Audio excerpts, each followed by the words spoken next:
Nous savons que le Padre Pio conseillait à ses filles spirituelles de trouver, là où ils demeuraient, un confesseur auquel ils puissent régulièrement s'adresser pour recevoir des conseils et avancer spirituellement de manière sûre.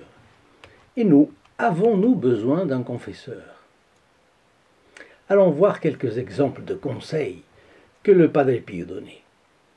Chers amis fidèles du Padre Pio, bonjour, mon nom est Jean Goyard et vous assistez au programme sur les pas du Padre Pio. Et aujourd'hui, nous retrouvons avec joie notre bon Padre Pio, notre bon capucin, qui a plein de conseils intéressants. Ce qui est très curieux, c'est qu'il donne des conseils en 1950, 60, 68, et jusqu'à aujourd'hui, ces conseils restent valables.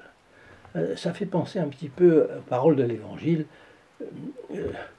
Notre Seigneur qui dit aux apôtres, et vous, où allez-vous? Et Saint Pierre qui dit, mais où irions-nous, Seigneur, puisque vous avez les paroles de la vie éternelle, ou de vie éternelle. C'est très, très, très, très vif. C'est curieux. Je pense qu'il y a des saints comme ça qui sont très proches, tellement bons disciples du Christ que ils ont aussi cette vertu d'avoir des paroles de vie éternelle. Eh bien, aujourd'hui, nous allons voir quelques exemples de ces conseils. Le père Yazenzani raconte le témoignage du Padre Pellegrino. Le Padre Pio se réservait le droit de guider ses fils et filles spirituelles qu'il sauvait de la condamnation éternelle au prix du sang. Alors, le sang dont il s'agit se réfère évidemment au sang précieux du Fils de Dieu, mais par la volonté divine, le Padre Pio a été appelé à participer à la rédemption en unissant son sang à celui très précieux de notre Seigneur Jésus-Christ. Tous les saints martyrs, c'est comme ça. Et en fait, toutes les croix de tous les chrétiens dans l'histoire, c'est ça aussi. Sans le complément de souffrance du Padre Pio, ses enfants spirituels se seraient-ils sauvés? Il semble que non, d'après le contexte rappelé ici par le Padre Yazenzani. Le Padre Pio évitait donc normalement d'assumer de nouvelles responsabilités dans ce domaine, c'est-à-dire qu'il évitait d'avoir à guider personnellement de nouveaux arrivants. Il semblait que sa mission s'achevait une fois qu'il les avait secoués et confessés. Eh bien, un jour, dans le jardin, après avoir suivi un petit peu la conversation que j'avais avec un récent converti, c'est le père toujours Yazenzani qui raconte ce que disait le père Pellegrine. Le père Pellegrine a été même supérieur du Padre Pio un temps. Le Padre Pio est intervenu et a dit au père Pellegrine, « Mais que faites-vous?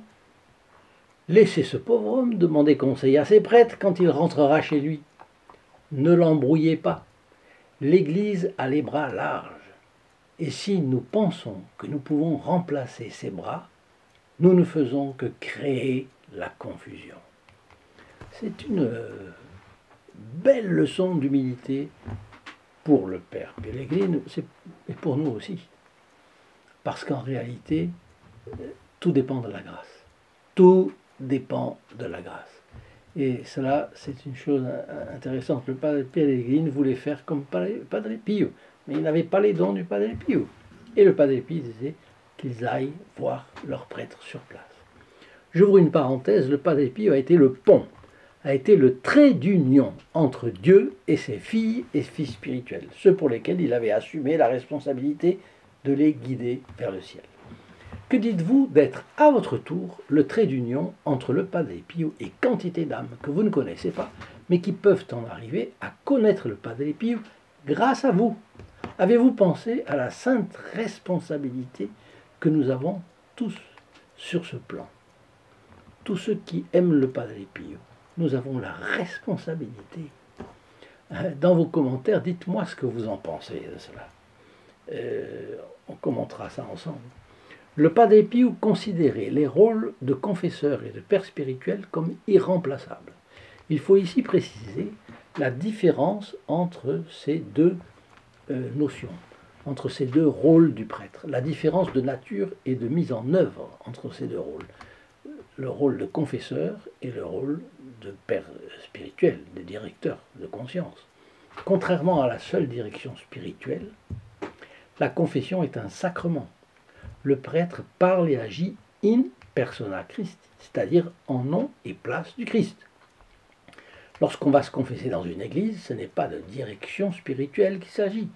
Padre Pio passait moins de 5 minutes avec chaque pénitent dans chaque confession. Et le pénitent sortait au bout de moins de 5 minutes. Sur cette chaîne, une vidéo vous raconte dans les détails la première confession du Padre Pio. Elle a duré plus d'1 heure et son supérieur, au déjeuner qui a suivi, lui a montré que la durée de la confession portait préjudice à la confession. Il fallait dire ce qu'il fallait et rien de plus. Et le Padre Pio a obéi à la lettre. La direction spirituelle, alors, elle, est une autre chose. Elle se fait sur rendez-vous. Je crois que de nos jours, un peu tout le monde a tendance à confondre les deux. Les laïcs d'ailleurs, autant que les ecclésiastiques. Bien. Padre Pio répétait à ses fils spirituels: respectez l'avis de votre confesseur. Et si vous n'en avez pas, essayez d'en trouver un. Alors, Probo Vaccarini avait aussi reçu ce conseil de Saint Capucin.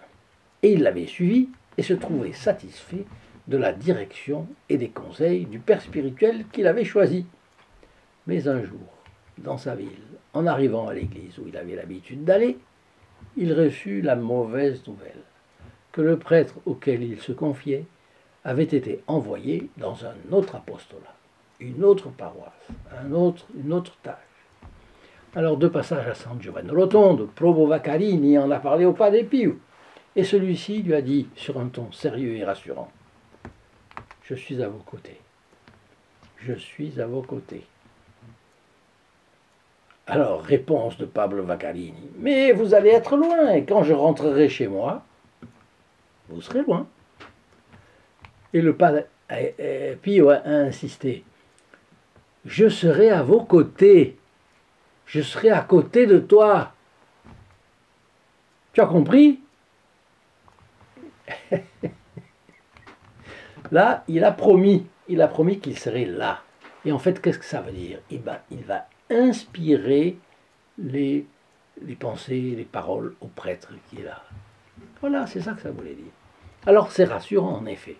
D'abord, parce que la création est si vaste, et chacun est si différent de tous les autres humains, qu'il est tout à fait normal que les tempéraments ne s'accordent pas toujours, et qu'on puisse ne pas coller au point de vue tempéramental avec le prêtre qui vous reçoit.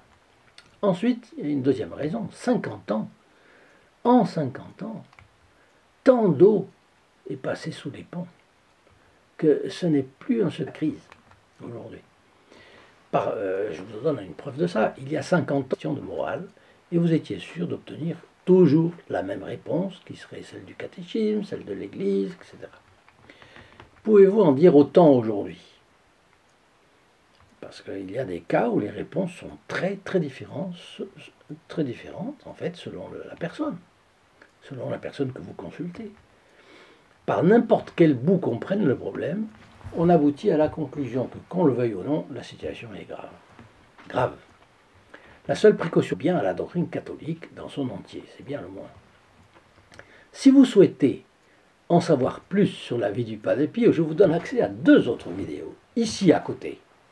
La première fois que le Padre Pio a confessé quelqu'un.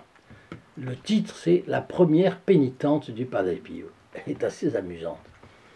Et ensuite, publié en bas, ici, sur le monde merveilleux des anges que le Padre Pio met à notre portée.